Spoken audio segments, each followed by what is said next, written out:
So good morning, good afternoon, good evening to all participants from Frankfurt, Germany, where I'm located right now. We would love to hear what part of the world you are listening from, so please let us know in the chat box, and thank you very much for joining us.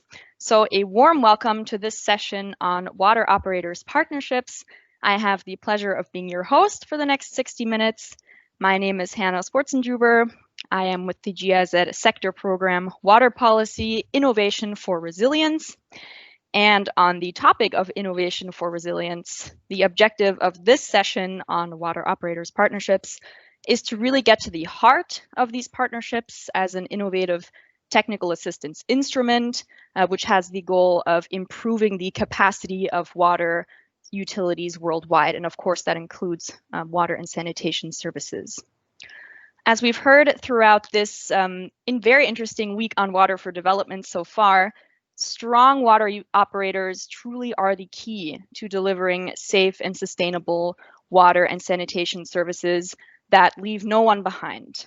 And it is these well-performing utilities that really strengthen the resilience of cities and communities across the globe.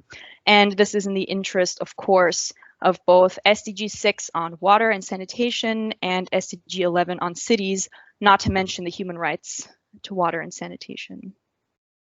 So how effective are these water operators partnerships in helping utilities overcome their challenges? And we've heard that there are a number of challenges they're confronted with today. What does a successful water operators partnership look like, and how can we scale them up?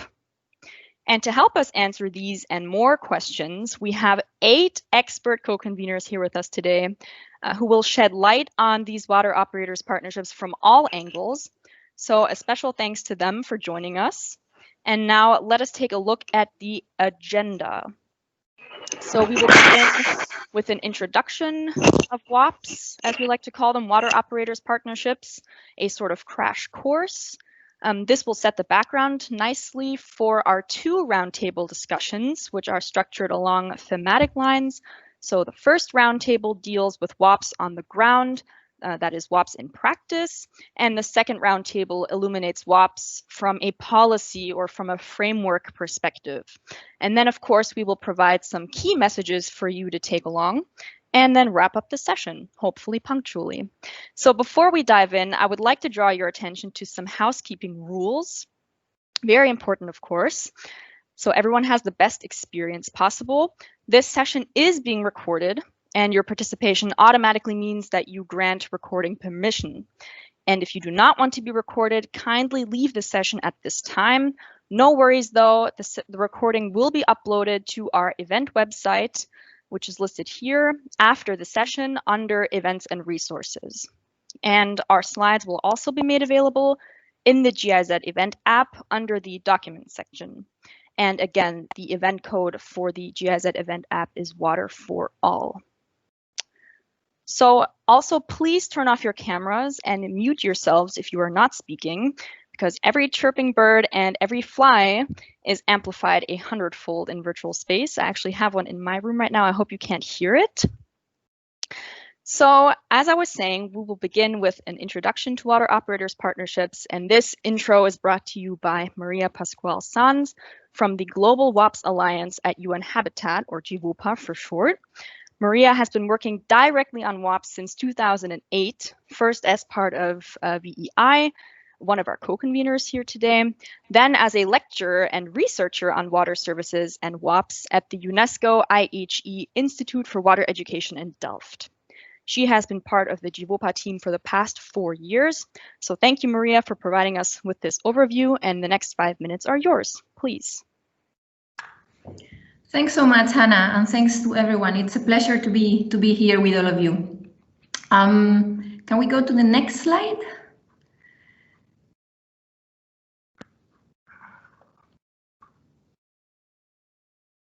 Can we move to the next slide, Hannah?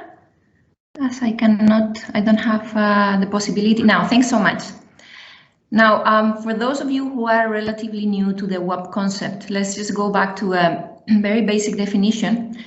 WOPs are non-for-profit partnerships between 2 or more water operators carried out with the objective of strengthening the capacity to sustainably provide quality services to all. And in this definition, we'd like to highlight many things, but mainly two, which are the non-for-profit nature of these projects, which are different from other technical assistance projects, and the emphasis on developing capacity rather than substituting local capacity. Can we go to the next, please? Now, water operator partnerships have been in practice for a long period of time, even longer than GWOPA existed. They've been named differently by different actors, public-public partnerships, twinnings, many other names, okay? But given the potential that was observed of this kind of partnerships between public water operators, it was UNSGAP who recognized this potential and made the first step to make it a bit more official on the Hashimoto Action Plan. This happened in 2006. Since then, the UN Secretary General Kofi Annan requested at that a bit later than 2006, that was in 2007, requested UN Habitat to set up a global center to make WOPs more effective, more abundant, and more systematic. And it was in 2009 when GWOPA was created as an international multi-stakeholder alliance working to scale up effective WOP practice and therefore to, at the beginning, to achieve the Millennium Development Goal related to water, and now to achieve or to contribute to the SDG 6. Now, could we move to the next slide? Since then, GWOPA has been operating, based initially in Nairobi, later in Barcelona, and now recently established in the new hosting country, which is Germany, and the city of Bonn. Next slide, please.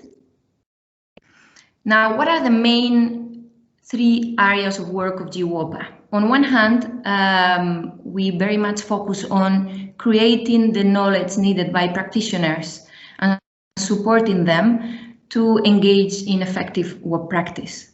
The second area of work is enabling WOPs, and by enabling we mean looking to influence, to mobilize the key stakeholders that can make WOPs happening more often, WOPs being more longer term and hence aiming at bigger impact and better resource WOPs. So with this area too, we are looking into addressing governments, water utilities, financiers to engage in the WOP practice. And the third area of work for GWOPA is alliance mobilization. As I mentioned before, we are a multi-stakeholder platform, and in that sense, we are not just the secretariat or the employees, the staff of the secretariat, but we work as a alliance of multi-stakeholders. If we move to the next slide, then I can also paint a bit of a picture on how we operate. We have a steering committee meeting, a steering committee that meets every year. And basically the steering committee is selected from the alliance members. The steering committee is composed by many different types of stakeholders, and you can see there a list. And it also represents the different regions globally. So with this, we make sure that WOPs in different contexts are the voice of different stakeholders in different contexts, different regions are heard and influence also the way GWOPA operates. Next slide, please. Now a few trends on how WOPs practice is evolving in the last 10 years. You can see here an accumulated number of WOPs that have been recorded in GWOPA database, and what we observe from this slide is the growing trend. Okay, next slide, please. Now with this one, we want to show where are WOPs happening. And when we are informing about this number, we are looking into the number of WOPs, not the length, not how well resourced they are. But with this one, with this slide, you can see that 42% are in Asia and the Pacific, and then it will go to Africa, and then it will go to Latin America, where the countries or the regions where they are more often practiced. Next, please. With this last slide, we would like to emphasize how we look at WOPs results, so how we can observe in an ample manner how WOPs lead to results.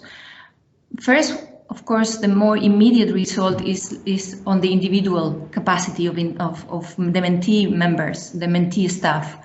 If that capacity is surrounded by the supported environment, that leads to changes, well, apply new knowledge, skills, apply new working routines, which in turn leads to improved performance of the water utility. Performance looking at many different, if we want to say, key performance indicators, but of course one of them is the coverage, which is really, really important, and the water quality as well. But not only that, when we are improving performance of water utilities, that is also increasing their credit worthiness in order to access finance, and also the trust of donors to grant funding for investments very much needed in the water utilities. Another trend that we are seeing is that the actors, the water utilities engaged in the WOP practice is increasing. Not only new recipients or new mentees are being supported, but utilities that at one point have been mentees are now becoming mentors. So we are seeing here a ripple effect that is very positive in terms of number of actors that are supporting through WOPs and eventually contributing to the objective of SDG 6. With this slide, I would like to end my presentation just to painting a bit of a rosy, if you're going to say, picture about the great potential that WOPs offer in terms of contributing to SDG 6. And this is my last slide. Thank you so much. Thank you so much, Maria, for that very succinct overview of WOPs, which I think has set the stage very well for our two roundtable discussions. So I think we can now roll up our sleeves, if you will, and begin the discussion. And I would like to introduce our first roundtable, WOPs on the Ground, which will be moderated by Dr. Claudia Wendland, who has been working in the field of water and sanitation for more than 20 years. She's with the second biggest public water utility in Germany, Hamburg Wasser. Hamburg Wasser has 40 years of experience in international cooperation, sending staff abroad to provide technical assistance. And at Hamburg Wasser, Dr. Wendland is in charge of implementing a WOP with Jordan, which is funded by the German Federal Ministry for Economic Cooperation and Development, the BMZ. So she will now take over as moderator of this roundtable and introduce us to our three expert panelists. And before I hand over to you, Claudia, I would really like to encourage all participants to post their questions in the chat. We actually have our first question already, which has been noted down, and our panelists will be eager to answer them. So Claudia, the microphone is yours for the next 20 minutes. Thank you so much. Thank you very much. Can you well hear me? I hope so. Thank you very much, Hanna, for your kind introduction. And I'm really very honored to be part of this session as a co-moderator today. And I'm calling here from Hamburg, which is in northern Germany. Here is now mid of the day. Good morning for you in some parts of the world. Good day and good afternoon, I think, in some parts of the world. Just shortly about Hamburg Wasser. Hamburg Wasser also has some experiences with WOPs. In my bag here, I'm sitting in my office. You can see an example from a project we made with Dar es Salaam in Tanzania, where we worked on water and sanitation and achieved quite good results. And we believe that WOP is a very efficient format. Together with the German Water Partnership, we have promoted the WOP idea also a lot in Germany in the last years. And many German utilities are very interested also in cooperate with international utilities abroad now. And we are now very happy that the German ministry is now also supporting the WOP and is starting a WOP program starting this year with 4 projects. But now I come to, of course, to the wonderful panelists I have here. So we have 3 speakers here in the panel who all have a very good experience in WOPs. The first one is Dr. Simeon Kenfak with African Water Association, I believe from Abidjan. He's the WOP African Program Coordinator with more than 7 years of experience in facilitating WOPs. He has spread the peer-to-peer learning approach in all the projects and programs developed at AfWA to support improved water and sanitation service delivery. He has led the facilitation of more than 50 WOPs throughout the whole African continent. In the next 4 years, through the AfWA programs, he is planning to implement over 30 more WOPs in over 25 African countries. Welcome, Dr. Kenfak. Secondly, we have Valeria Suarez with WOP Latin America and Caribbean Secretariat. She has been in charge of the WOP-LAC Secretariat at ISA from Argentina since 2016. The WOP-LAC works together with the Inter-American Development Bank, IDB, and GWOPA in the coordination of WOPs and knowledge exchange activities between water and sanitation utilities in Latin America. Previously, she worked as a consultant at the IDB for the implementation of the Emerging and Sustainable Cities Initiative in Argentina. She has also spent 13 years in the financial department of the Buenos Aires Water Company. Welcome. And then thirdly, we have Dr. Marco Schouten from WEI. He's the CEO of Vitens Evides International, the world leading promoter and implementer of WOPs. And WEI was established in 2004 by Dutch water operators, implementing WOPs with dozens of water operators in more than 20 countries worldwide, with improved access to water services, mostly from low-income areas, Africa, Asia, and South America. And he's also the director of the charity foundation, Grand Waterfond, in Dutch, Water for Life, and is the largest drinking water charity in the Netherlands. So welcome, all of you. Now I think we come to the first question, Hannah, right? First question goes to Dr. Kenfab. Are you there? Yeah, I can see you there. Welcome. So we have the first question for you. Are you from Abidjan here? Yes, from Abidjan. Are you there? Okay. So the question goes to you. What do you think, in your opinion, is the added value in WOPs for Menti utilities compared to, for example, traditional consultant services? So please, the floor is yours. Please keep the time maybe of 2 minutes for your answer. Thank you. Thank you, Claudia, and thank you. Good morning, all of you. On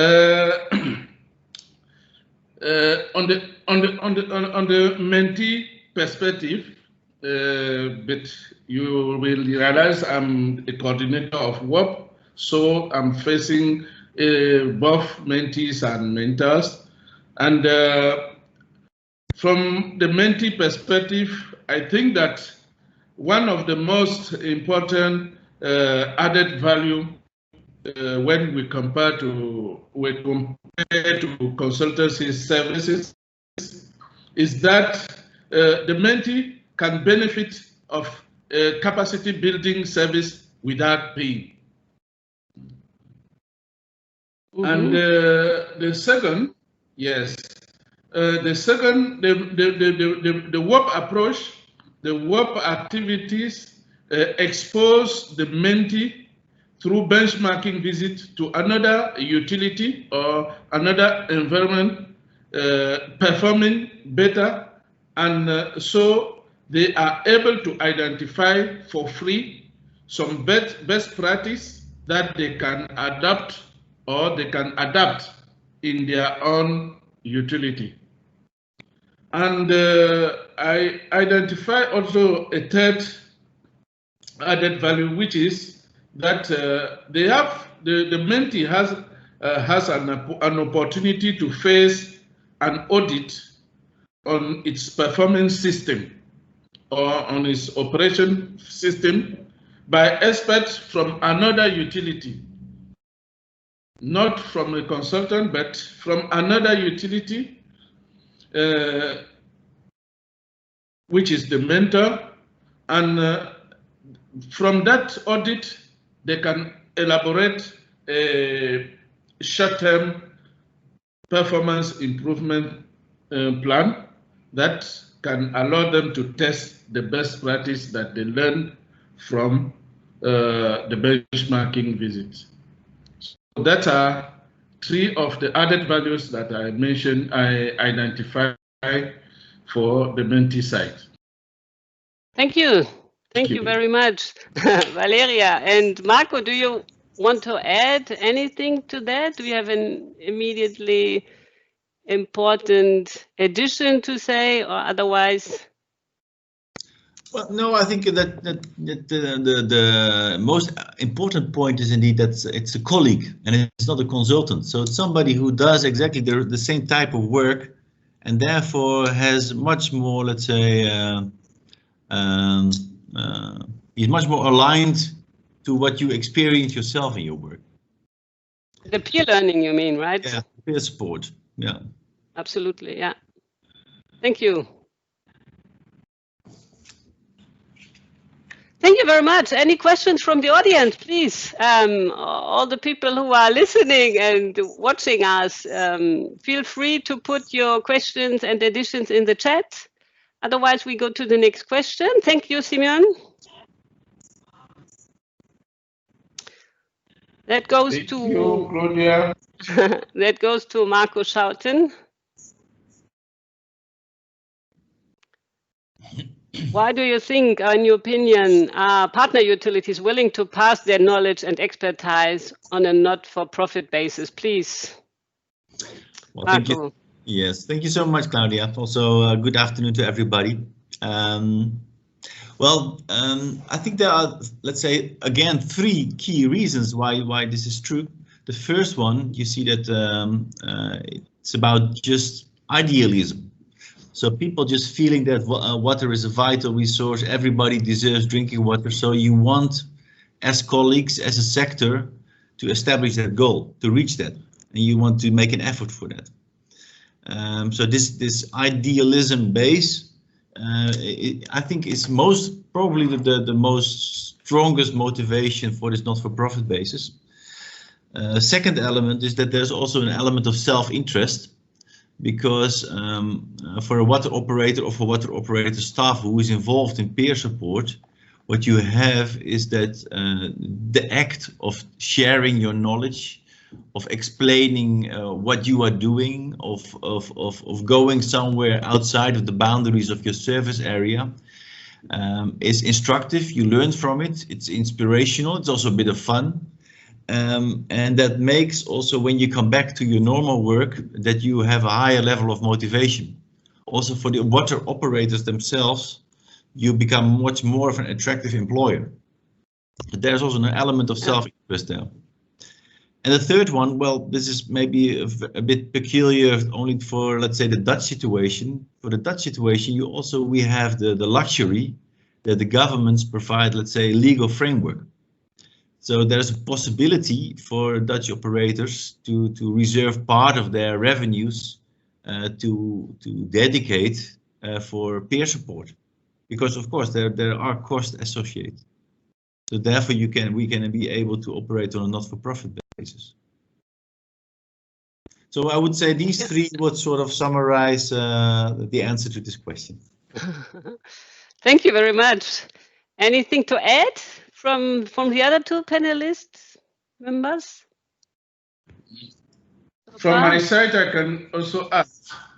Please. Hello? Shortly. Yeah, please, Simeon, shortly. Please add. Yeah. In fact, from AfWA perspective, AfWA is a membership organization which was created for members to share their expertise and learn from each other. So WOP appears as an opportunity to practice this. And another aspect is that people are sometimes excited to travel and discover other contexts from which they can sometimes learn other reality which are not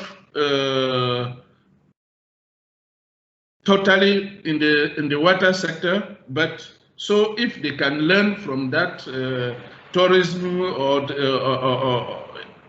from that travel, by giving their expertise to other utilities, that can still be they can still be excited to do it, as far as their utility allow them to travel. And just to complement the previous panelist, WOP is somehow, when we consider it as a thematic action, there are some WOPs on sanitation, there are some WOP on non-revenue water, but if we consider this as a thematic activity, a utility can perform better on non-revenue water, but poorly on water quality. So by addressing non-revenue water as a mentor, they can learn on water quality as a mentee. So it's a win-win action. Thank you. Thank you, Simon. About your answer with the traveling, of course, the WOPs encompass a lot of traveling, because the peer approach, of course, needs that the peer really see each other, visit each other, and work in front of the, and really with operation and maintenance. But in times of COVID, we also, I think, have to look at other options and more online tools to avoid some parts of the traveling. So we have also to think about that. So if you have any ideas for that, but maybe we do that for later, because we have a third question, which is supposed to go to Valeria. And the third question, are you there? Yeah, Valeria, very good. Yeah. So the question for you, I don't know why you are the last one as a lady, but what is the greatest lesson learned in your experience with WOPs, and your experiences that you had, both in content and implementation? Which aspects of WOPs work well, which pose the most problems? Please, go ahead. Okay, thank you, Claudia. And thank you all. I'm happy to share with you our experience with WOPs in LAC. WOP-LAC is a regional platform for Latin America and the Caribbean with more than 100 members and 50 WOPs performed since 2008 with the support of the Inter-American Development Bank, GWOPA UN Habitat, and ISA, which is the water operator for the city of Buenos Aires and hosts the Secretariat, where I work. We can say that the greatest lesson learned with WOPs here in the region is that when objectives are clear and precise and there's a commitment from both partners, a WOP may be a great experience and have a great impact. We have many successful cases in the region that involve as well strong utilities, medium and small ones, and even rural communities associations. One of the aspects that pose the most problems when preparing a WOP is setting targets, because sometimes the beneficiary needs to improve in a wide range of areas and intends to take advantage of the WOP to strengthen capacities in all of them.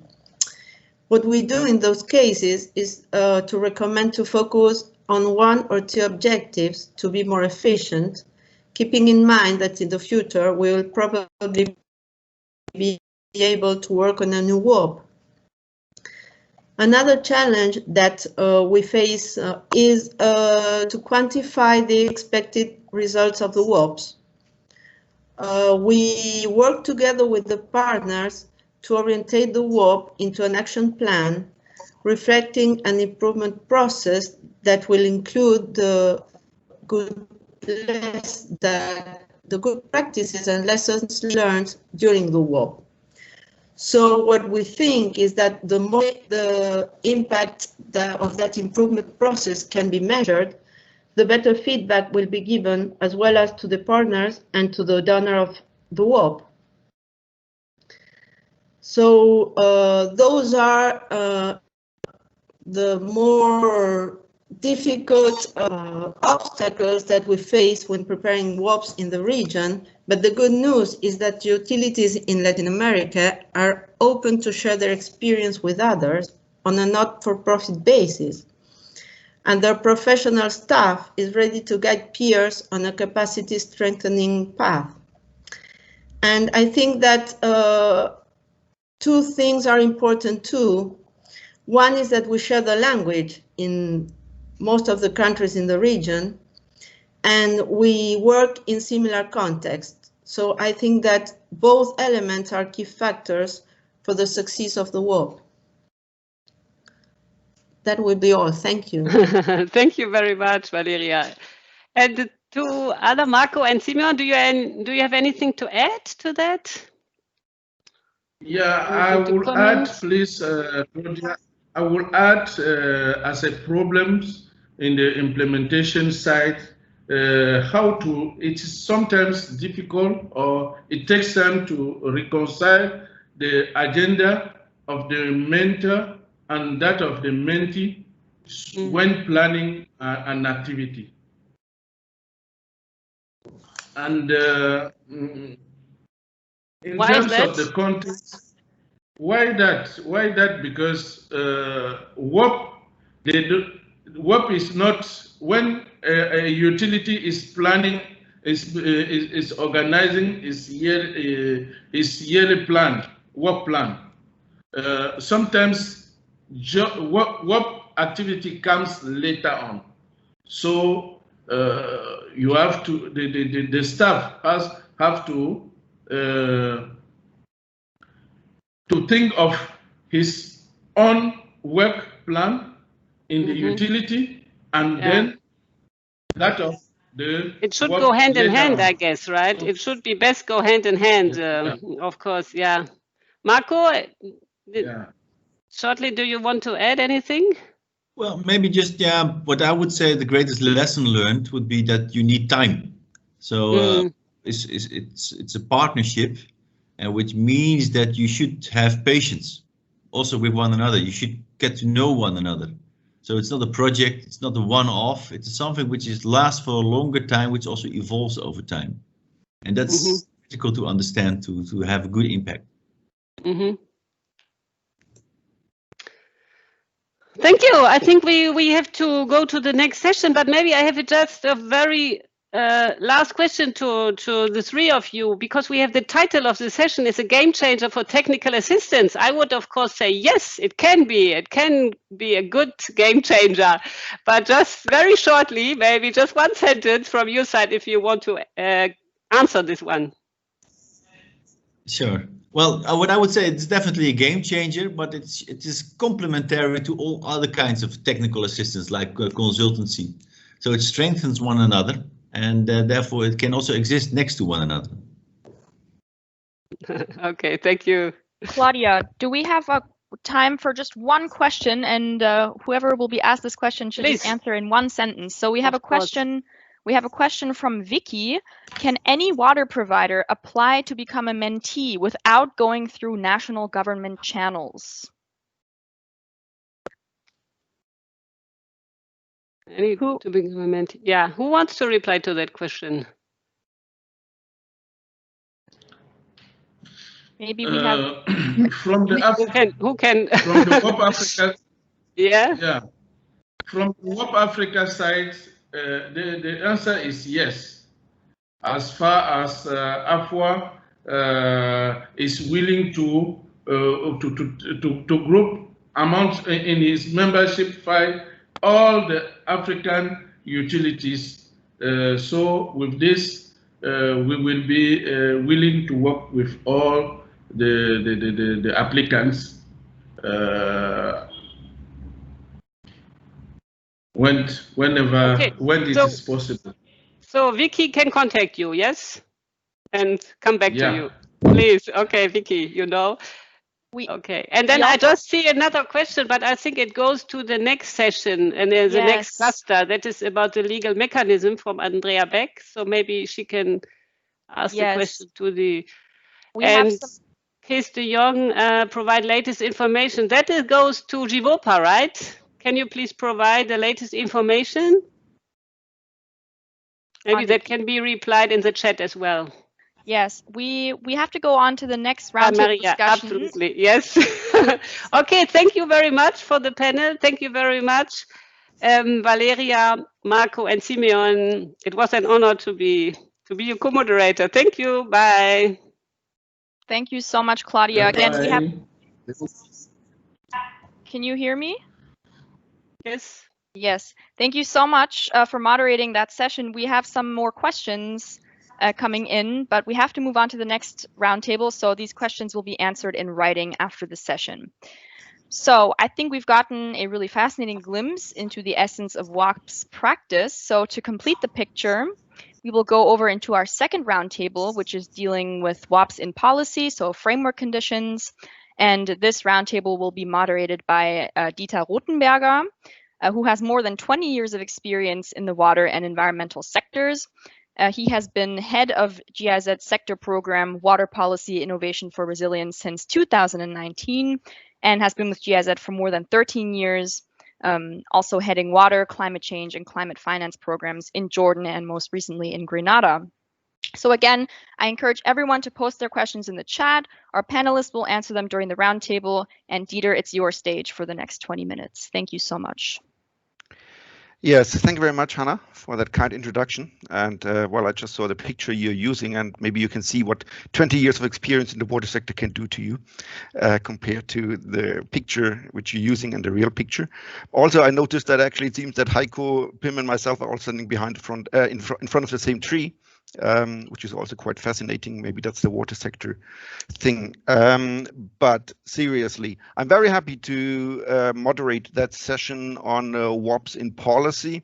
Also because part of my time outside GIZ, I was actually working for German utility, and that was before the WOPs, at least as WOPs defined, have been kind of gotten into that fashion. And we were working on the one hand as consultants, but also trying to get into this kind of operational partnerships, which was at that time quite difficult for a number of reasons. And I'm very happy to have listened to the first panel on some of these reasons. And then now I'm happy to talk to my panelists about their perspectives on WOPs in policy and what can and cannot be done in order to upscale them and to have further successes. So I've got three fascinating panelists. Let me start first with Corinne Casala from the Inter-American Development Bank. She is a lead water and sanitation specialist in the water sanitation division. And she has started her career in 1996 as an investment officer and has then since 2001 been leading operations and collaborating on the design and execution of water and sanitation projects in the Latin American region. She has been working before at the International Finance Corporation, the private sector arm of the World Bank, and she has been working on the rating of IFC loans and equity portfolio. So she also has a very strong finance background, and so this we'll see later on in the discussion. My second panelist, I'm very happy to welcome him as well here, is Pim van der Male from the government of the Netherlands, who has more than 25 years of experience in development. The last 10 years he has been dedicating to water, sanitation and hygiene, so WASH. He has also worked for the UN, NGOs and Netherlands government in Sudan, Papua New Guinea and Tanzania. He has been working very closely with the Dutch and local water service providers for a large-scale water operator partnership program since 2017, and so he has quite some good background of a number of different WOPs, but also from the policy perspective. And my third panelist is Heiko Heidemann, colleague from GIZ in Berlin. He has been working with GIZ since 1995, so much longer than I did. Had a regional focus on Africa and Southeastern Europe. He also worked as a program coordinator in Lesotho, Tanzania, and Ghana in the rural development and water sectors. And since 2009, he's based in Berlin, doing human capacity development projects in the water and natural resources sector. And he's presently, and that's I think key for his role today, in charge of implementing the pilot program on utility platform for strengthening partnerships of municipal utilities in the water sector worldwide. That's a mouthful of our project, at least in the title. So very interesting to hear your perspectives in a second. But let me start with Corinne, after Claudia has criticized that in the first session, the lady was on the third question. Now we have the first question for Corinne. Given also your background in finance, but also given the fact that the IDB has been supporting and financing WOPs quite some time already. So from your perspective, what is needed to mobilize financial support for WOPs? So how can they be made more attractive to financiers to put money into WOPs? Corinne? Well, first of all, Hannah, Dieter, thank you so much for having the IDB on this panel. It's really a pleasure for us to be here. And regarding your question, first, we've been supporting WOPs since 2007 now. So it's been a very, very interesting experience. We've been supporting WOPs through technical cooperation, operations, non-reimbursable, since that time. And we've also been including WOPs as part of the projects we are financing. So that shows you that we are really strongly believing in WOPs. We do believe in WOPs. We think they work. However, as Valeria was mentioning previously, as a financier, we would really like to see some measurements, of the impact the WOPs have on those utilities. So it's really critical for us that as WOPs develop and when a potential is identified between two utilities, I think it's critical that a joint work plan be developed with realistic milestone for each of the utilities and with some, clear targets and performance indicators so that we can measure really what impact this WOP has on those two utilities. Also, we think that identifying what we call quick wins in those utilities could have very good results in terms of impact of the twinning itself. Quick wins would be low-cost investments, but that have a high impact on the utility. For instance, I would name, energy efficiency. Not necessarily requires a lot of investments, but could have a very big impact on the operating cost of the utility. So this type of actions could actually make the WOPs very attractive for a bank. Also, we've noticed that most operators request funding to cover the cost of travel. Few operators that are requesting assistance will cover their own cost. So I think I know of one instance, at least in the LAC region, where the recipient utility covered half of their cost. So we may want to see a little bit more of that happening to make it more attractive as well.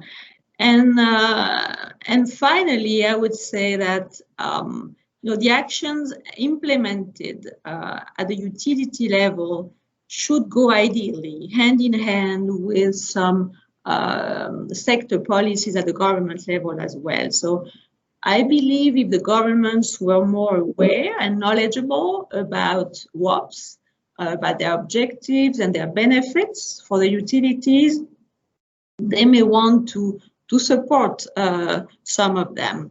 So that would be also very attractive for an international bank. And some twinning arrangements are followed in some cases by requirements for larger investments.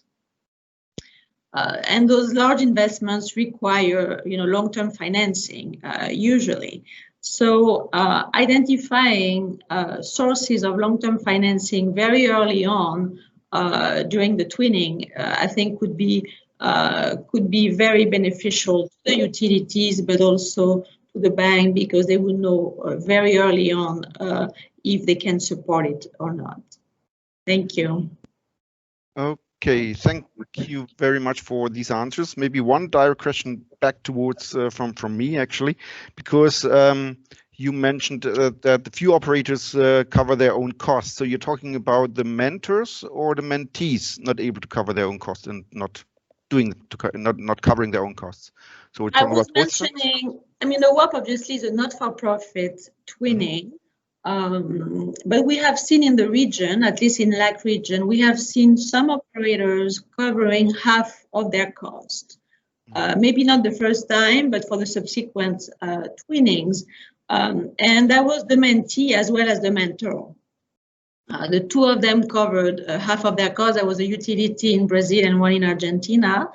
And we haven't seen this pattern repeated. Obviously, it's difficult for a public utility to finance this type of activity. So, but it happens. It happens, and we would like maybe to see more of that in the region. I don't know if it happens in other parts of the world. It would be interesting to see that. Okay, this could be something we can also check with GWOPA. So, but now coming to the second question, and I'd like to involve here Pim, because actually, second question is closely linked to the first question as well, and has already more or less been partly mentioned by Corinne. How can policymakers ensure that WOPs sustainably continue beyond the limited scope and duration of the facilitating programs? So what happens after a project funded by a donor, for example, runs out, and how can we make sure that there's continuation after that? And also the financial perspective, which Corinne has just mentioned, how can we deal with that? Pim, maybe your opinion on that? Yeah, thank you very much, and thank you for having me on this panel. Actually, Corinne mentioned it a little bit already. She referred to the broader context, the sector context, the enabling environment. And I think that's one of the key aspects where we should actually take a more programmatic approach to WOPs, looking beyond the utilities and the water operator partnership itself and at the broader enabling environment in the sector. For example, local sector, nationally based solutions in terms of capacity development for the water and sanitation sector. We need to also, with that broader focus, help to strengthen those local systems and institutions. For example, we've been working with the Water Sanitation Service Providers Association in Kenya to actually facilitate peer-to-peer capacity support. And once you build up national capacity for capacity strengthening, then you're in a better place to make sure that this lasts for a longer time. So a broader perspective. Secondly, I think actually we should collectively challenge the limited duration of the partnership. Marco in the previous panel actually mentioned partnerships take time. So as policymakers, I think we should get away a little bit from our usual, politically and administratively forced timelines, like 3, 4, 5-year projects. We should think long-term. And long-term, I mean 10, 15 years rather than 4 or 5 years. With our WaterWorks program, actually, we agreed to work together for the whole SDG era with our partners.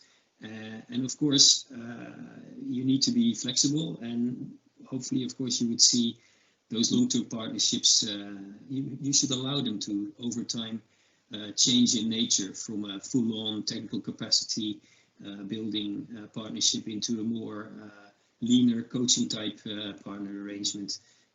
So those two aspects, I think, are very important to ensure a more sustainable impact of our partnerships, of our WOPs.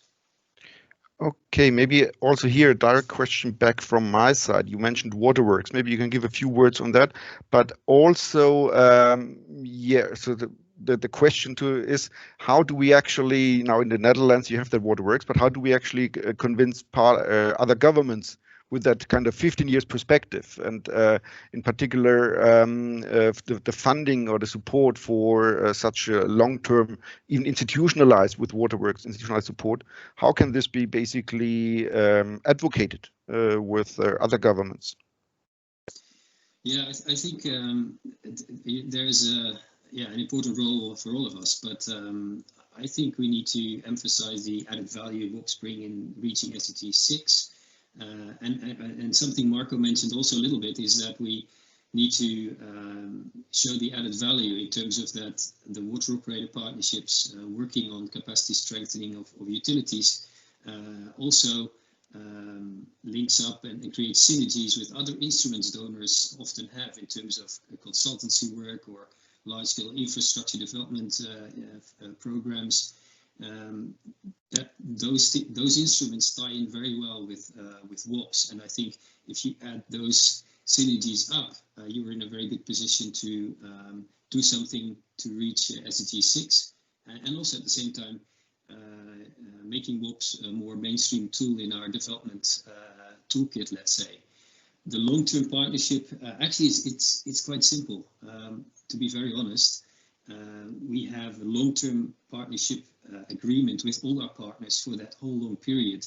Legally, that is a fairly weak document, I should say. That sounds a bit strange, but it's not a very strong legal document, but it means a lot to all of us to sit together and look each other in the eyes and say that we are in this for the long haul. Administratively, we have chopped up this long-term still in administrative periods of about 5 years, where we do reflection and evaluations on a regular basis and then progress into the next phase. So it is actually not very difficult to bring in that long-term perspective, I should say. Okay, thank you very much for that. And sorry, because we haven't met for quite some time. So my final question to you, because again, coming from your response, added value and linking what Corinne had said, do you think we have actually enough solid evidence and solid numbers to prove that added value? Of course, we all are aware what can be the added value of WOPs compared to consultant contracts, but do we have enough proof that actually there is added value? Yeah, that's a very good point. I think that there is some proof to some extent, still a bit maybe too anecdotal. So that's something we collectively, and Corinne mentioned it, as this is very important to finance institutions as well. This is really something we should build on and strengthen together with organizations and partners like AfWA and GWOPA, of course. And that's also where perhaps we could link up a bit more with knowledge institutions, the academics, but also what we have been doing is actually working closer and closer with the World Bank. Of course, they have a very elaborate, very knowledgeable utility turnaround strategy. And we actually now work together with the World Bank basically to see if we, through our waterworks program, can compare utility turnaround through WOPs and utility turnaround which is done through the more traditional TA approach. And collaboration and partnerships like that really can help to build more evidence around the case for WOPs. Okay, thank you very much, Pim. And now maybe before I pose my the third question then to Heiko, directly to Heiko about that added value and that measuring the impact. Maybe from your program, can you highlight a few points where you foresee in your program that we can get some more solid numbers as well from the impact of WOPs? Well, that is a bit from our perspective, it's a bit difficult to say. Of course, we think that the WOPs will be complementary to the financial and also advisory investments. But since our program has started only, well, a couple of months ago, and due to the Corona crisis, we have not really had activities on the ground in the countries. We foresee, nevertheless, of course, due to these interchanges between practitioners, that we can improve the services of our partners. And since it's not only a one-sided action, we also see benefits on the, for in our case, the German partners. But of course, our program has also the task to prove that we, or better say, the WOPs have a defined impact, meaning improving utility results in service provision. Well, we will work hard on that, and of course, if more money should go into this, we have to provide hard proof that it really makes sense. But on my side, I'm quite convinced that we are able to deliver that proof, and that this tool of the WOPs are perfect complementary tool to our financial and technical cooperation. Okay, good. So now let's come to question number 3. First to Heiko, and of course also to the others. How can technical assistance ensure that WOPs leave no one behind and also contribute to social and environmental goals? And maybe a bit more general also about operators in the global north. How can they adequately support their partners in reconciling efficiency, but also pro-poor orientation? Mm-hmm. Well, we from the official technical assistance, of course, we see this WOP tool as complementary to our own activities and also to the financial cooperation, as I already said. And we foresee that this WOPs can add value to this financial investment and also to the advisory investments due to their approach peer-to-peer. So it's, in my opinion, easier to take advices or from the same level. And if you get it from a colleague, instead of having somebody who's flying in and tells you how to do best, and the relation is simply pretty much different. And how technical assistance can ensure, okay, this is quite a big word, I think, to ensure. In the end, it is the partners in the WOPs who decide about their work plans and what they would like to do. But in the German approach we have recently started, of course, we try to establish those WOPs in the shadow of our bilateral or multilateral programs. So we try to support those activities in the WOPs with our colleagues and expertise we have in the countries already. And concerning the social and environmental goals which should be reached, of course, it is the political decision makers who set the legal and financial framework for the service providers, and it's them in the end who have to see that everybody in their service area gets provided with clean water and sanitation services, and that they do have a positive impact instead of a negative one on the environment.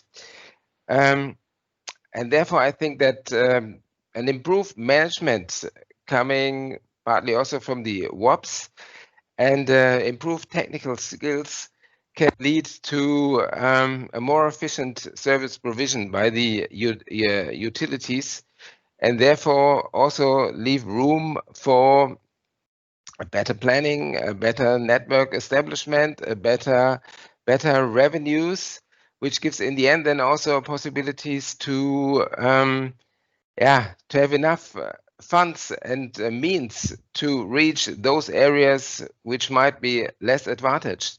And then since we have quite some experience on the ground with our bilateral programs, the WOPs can contribute to this with their straight advice, with their peer-to-peer approach to the utilities who are finally in charge to provide water to everybody in their service areas.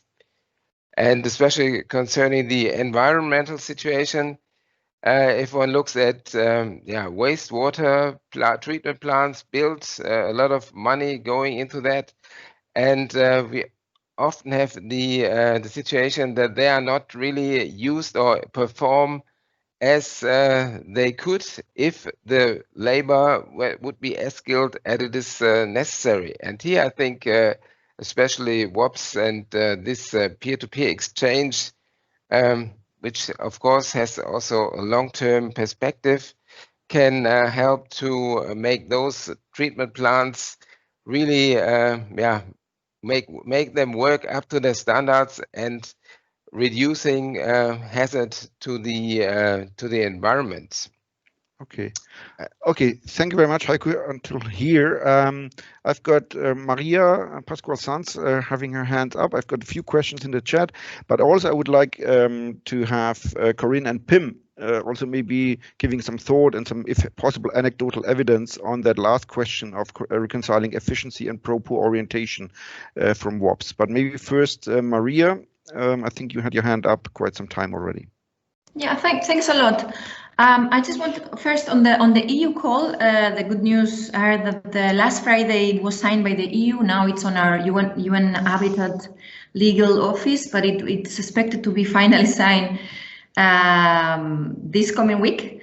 So that's finally there, and the launch is expected to happen at the end of October, according to the plan. All right, so that's there. And in the meantime, we will be providing information, disseminating the call, and supporting partners in getting all the required training needed. Okay, if needed. I also wanted to mention on the results and the impact, which is something that is a big concern about WOPs, and there has been research.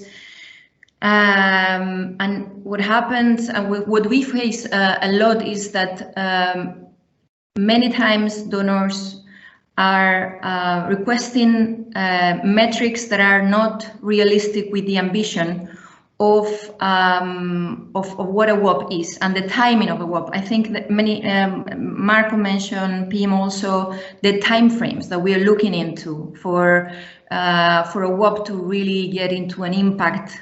When we look at impact, changing the lives of the beneficiaries, or the lives, or at least that the services, the water services, reach in a better condition.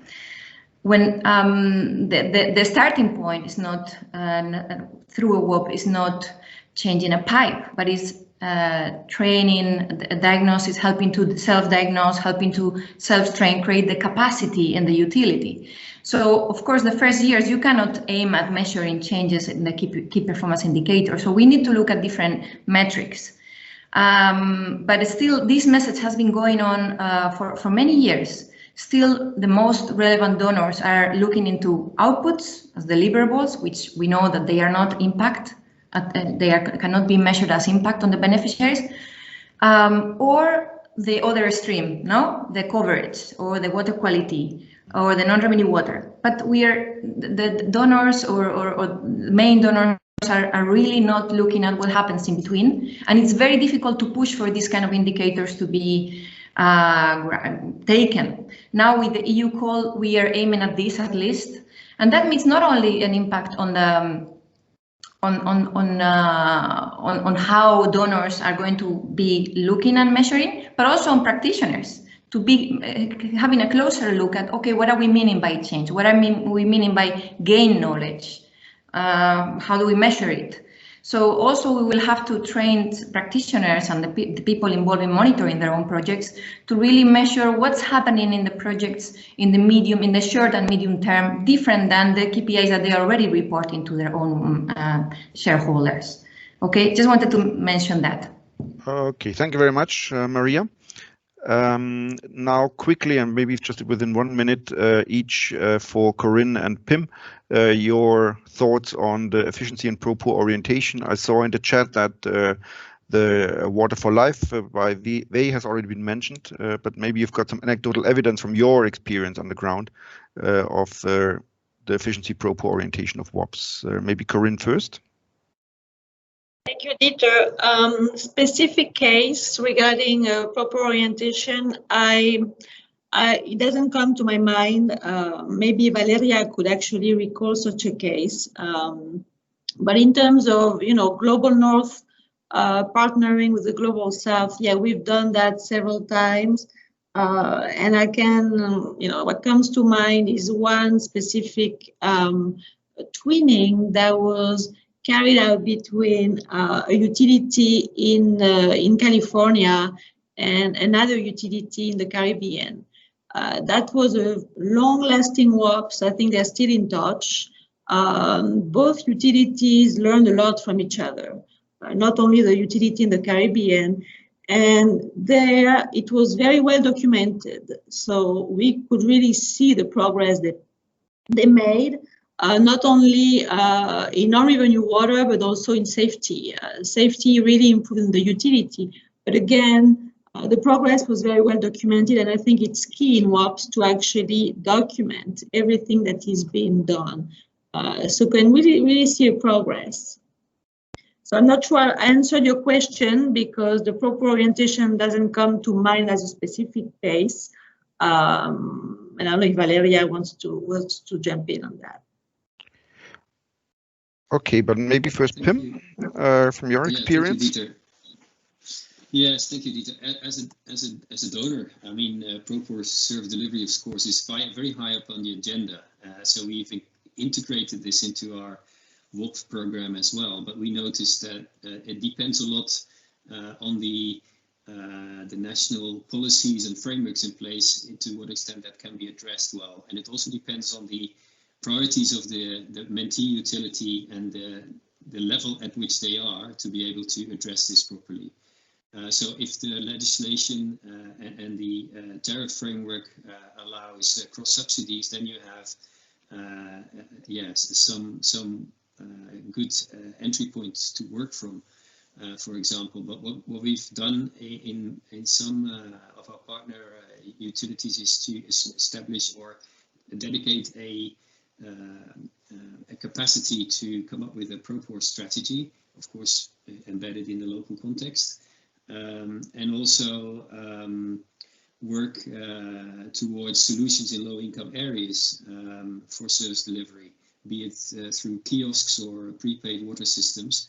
But that work in those low-income areas, we also see that it's very important often to seek partnerships with the NGO and CSO community, who often have a lot of experience in working in these quite difficult neighborhoods, and also working through South-South peer-to-peer support to make sure that you get also the technical solutions which are contextualized and fit for purpose in those areas. So it is possible to address it, but it depends quite a bit on the priorities of your partner utility and the framework in which they work.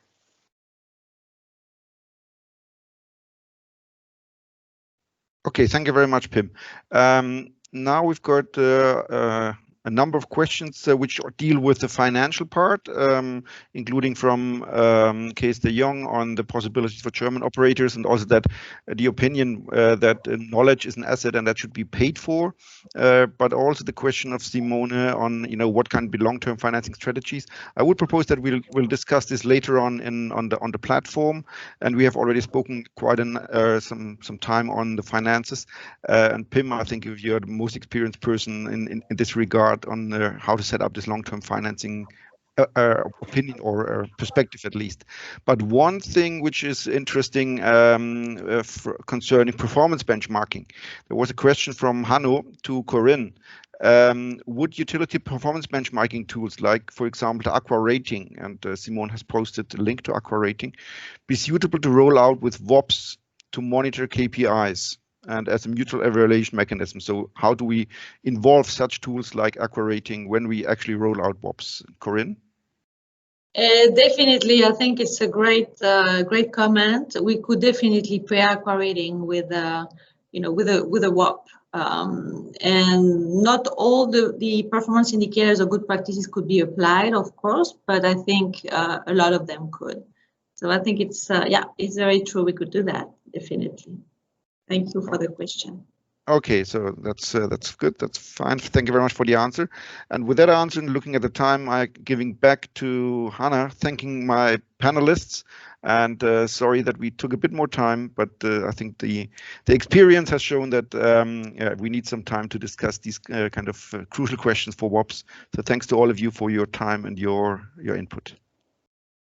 Yes, thank you so much, Dieter. I hope I'm unmuted.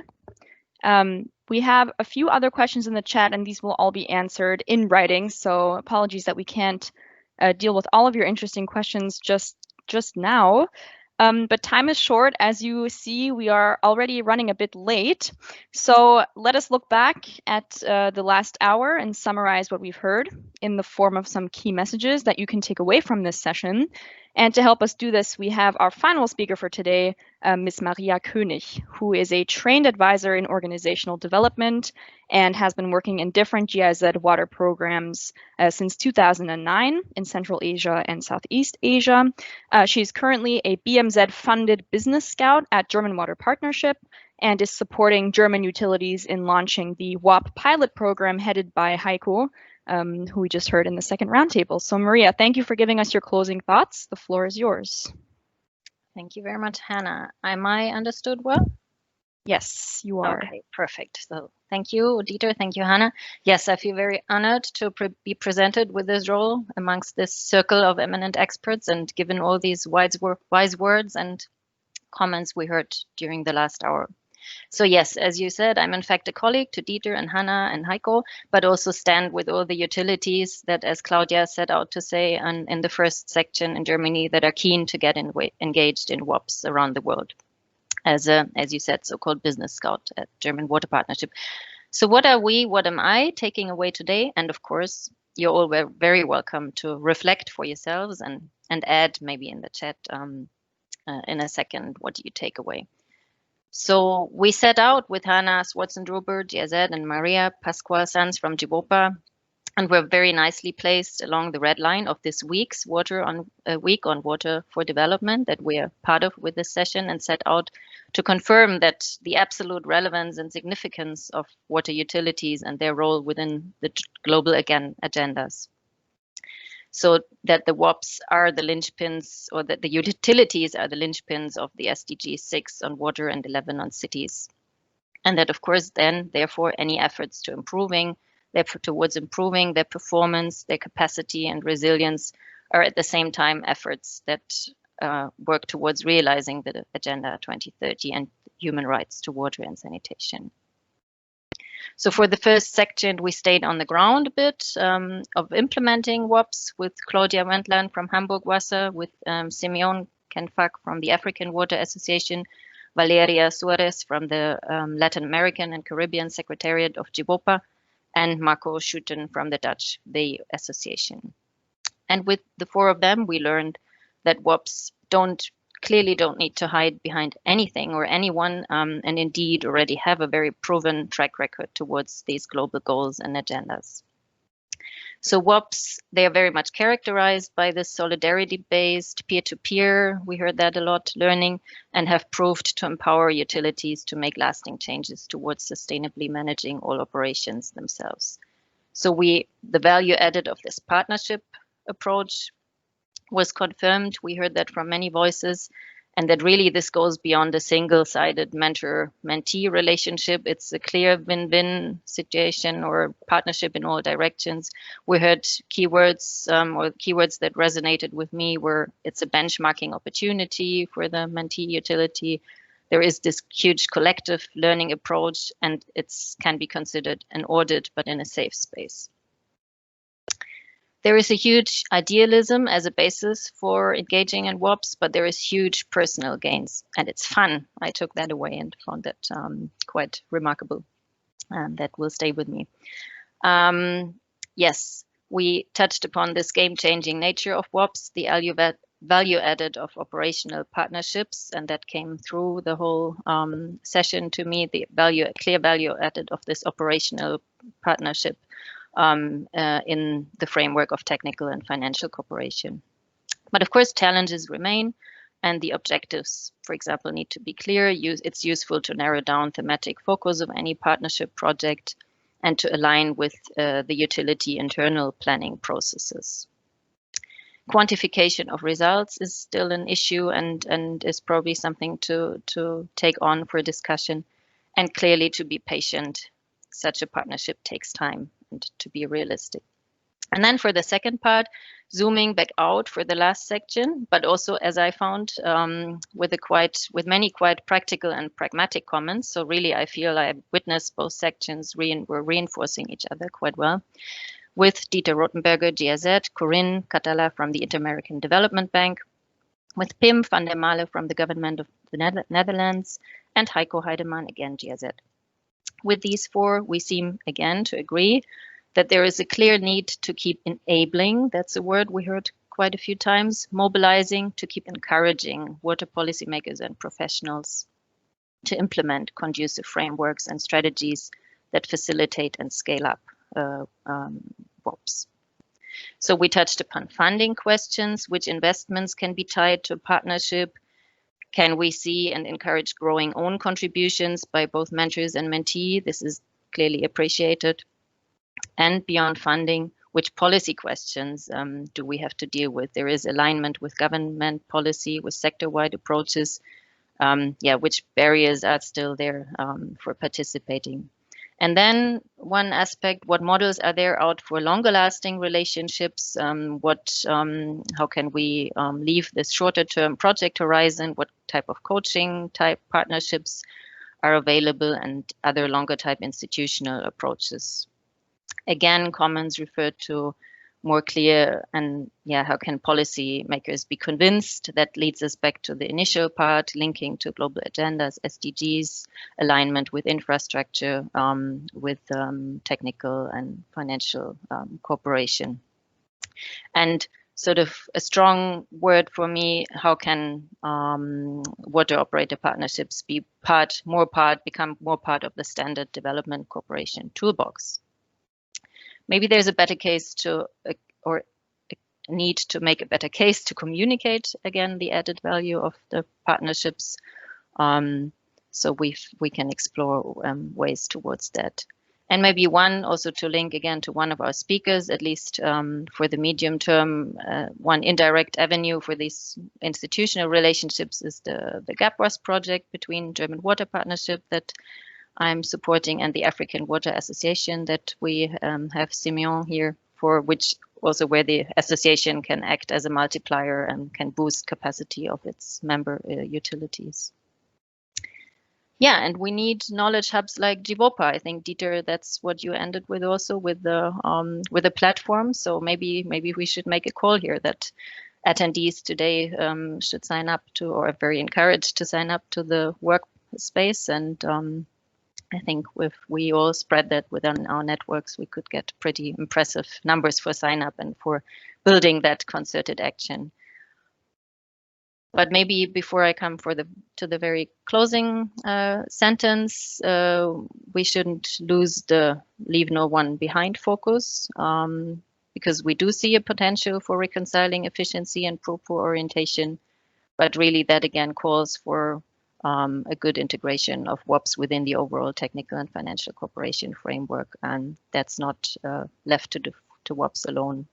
And civil society actors were also mentioned, need to be brought into the picture. So bottom line, concerted effort needed, partnership for the partnerships maybe. And maybe today we provided a good example for connecting relevant and solution-oriented stakeholders that despite, or maybe precisely driven by the urgency of the need for better water management in these days for sanitation and hygiene conditions to improve across the globe. So that's all from my side. Please feel free to add what you missed in the chat, and otherwise, Hannah, over to you again. Yes, thank you so much for those takeaways, Maria. And I think it was a great overview of the session, and that also concludes it for this session on water operators partnerships. We really hope you enjoyed it and learned quite a bit about this peer-to-peer learning approach for sustainable development. And of course, our week on water for development is continuing today. You really don't want to miss the next session, which has actually already begun. The next session will take us to Uganda, and we will hear about the transition from a humanitarian to a development approach in water supply and sanitation based on the utility model. So don't miss it. I'll see you there. Take care and goodbye, everyone. Thank you so much.